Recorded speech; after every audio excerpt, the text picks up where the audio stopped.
Assalamualaikum warahmatullahi wabarakatuh. Saya akan lanjutkan cerita hijrah yang sudah disampaikan di video sebelumnya, di mana ketika itu sudah terjadi Bai'at Aqabah pertama yang dilakukan oleh Aus dan Khazraj kepada baginda Rasul di musim haji tahun ke-12 dari kenabian. Dan agak berbeda dengan perjanjian Aqabah sebelumnya, di mana hanya berbeat saja masuk Islam, bersyahadat, bertuhankan Allah, tidak mencuri, tidak tidak berzina, tidak membunuh dan seterusnya. Dan teks beatnya itu ada sebetulnya di surat Al-Mumtahinah ayat-ayat terakhir. Itu dilakukan pada tahun sebelumnya, dan juga dalam Aqabah yang kedua dilakukan hal yang sama, hanya ada plusnya, ada tambahannya, yaitu kesiapan Aus dan Khazraj untuk membela baginda Rasul dan para sahabat yang berhijrah ke Yathrib. Itu musim haji, berarti itu kan bulan ke-12. Bulan berikutnya adalah bulan Muharram, bulan pertama tahun ke-13 dari kenabian. Dan di bulan itulah maka kemudian Allah Subhanahu wa taala perintahkan baginda Rasul dan seluruh para sahabat untuk memulai prosesi hijrah ke Yathrib. Tentu Muhammad Shallallahu Alaihi Wasallam, Nabi kita, tidaklah yang berangkat pertama. Yang berangkat pertama itu para sahabat radhiyallahu anhum.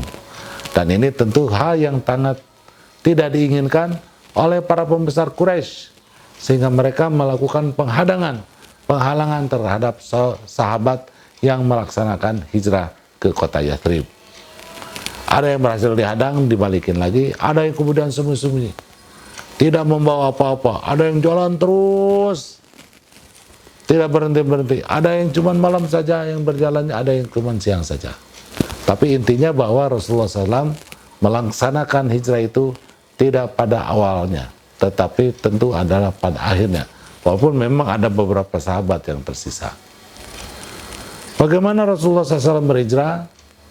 Maka dia, sebagaimana disepakati di awal, akan ditemani oleh Abu Bakar radhiyallahu anhu.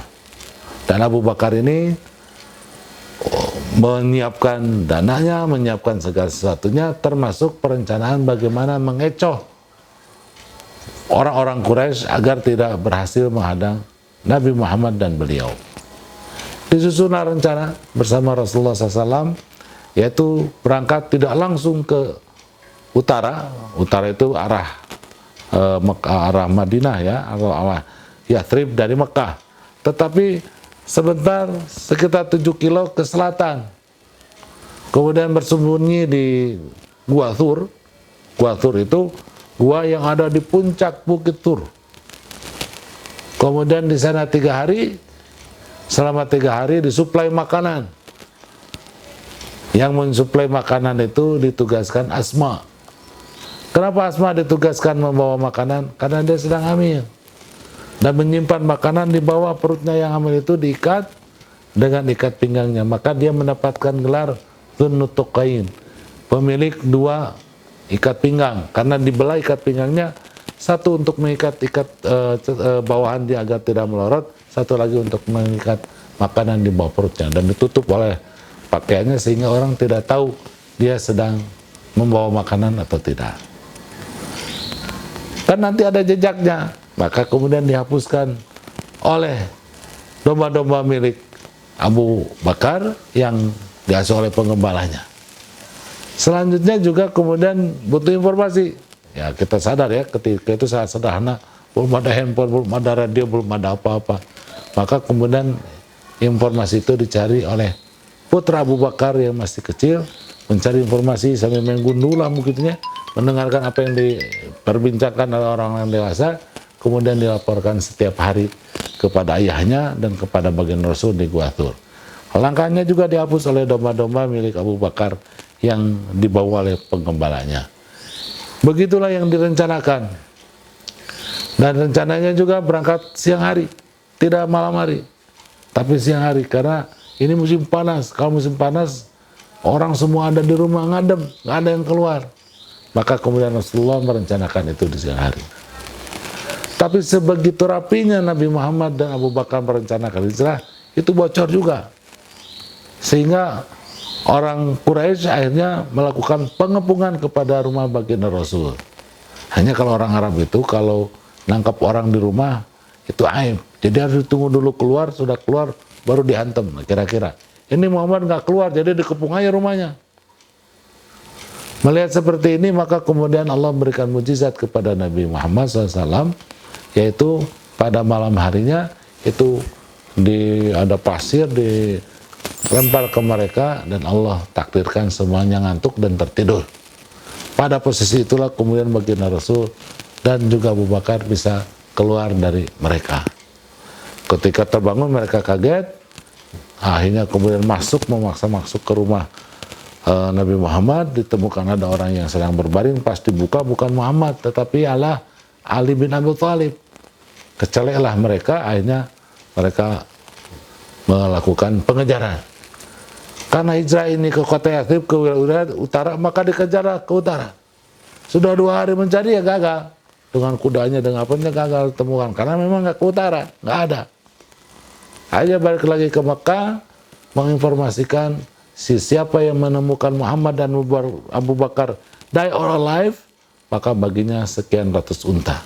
Dan ini tentu adalah sesuatu yang luar biasa yang direncanakan oleh baginda Rasul, sehingga Rasul tidak tertangkap. Di mana ke baginda Rasul? Tentu ada di wilayah selatan, di Gunung Tur, menunggu saat yang tepat untuk keluar dari situ. Tapi ternyata kemampuan intelijen orang-orang Quraisy luar biasa. Walaupun sudah direncanakan sedemikian rupa, akhirnya mereka sampai juga ke Gunung Tur. Malah ke Gua Tur, malah di antara mereka jongkok melihat apakah ada orang atau tidak di dalam gua itu. Tapi Allah menyelamatkan dengan menutup pandangan mereka dari baginda Rasul dan Abu Bakar. Malah Abu Bakar ketika itu dapat musibah, yaitu dipatok ular. Namanya juga ular padang pasir, kalau dipatok sakit yang minta ampun, bisa demam, menggigil, bisa berteriak. Dan orang Quraisy ada di sekitar itu.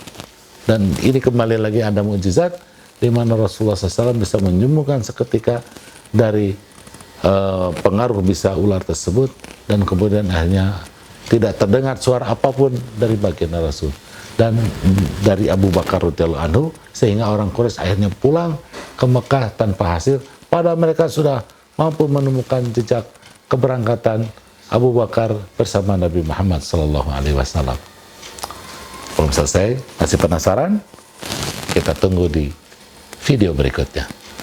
Saya Hilman Rashad Shihab. Wassalamualaikum warahmatullahi wabarakatuh.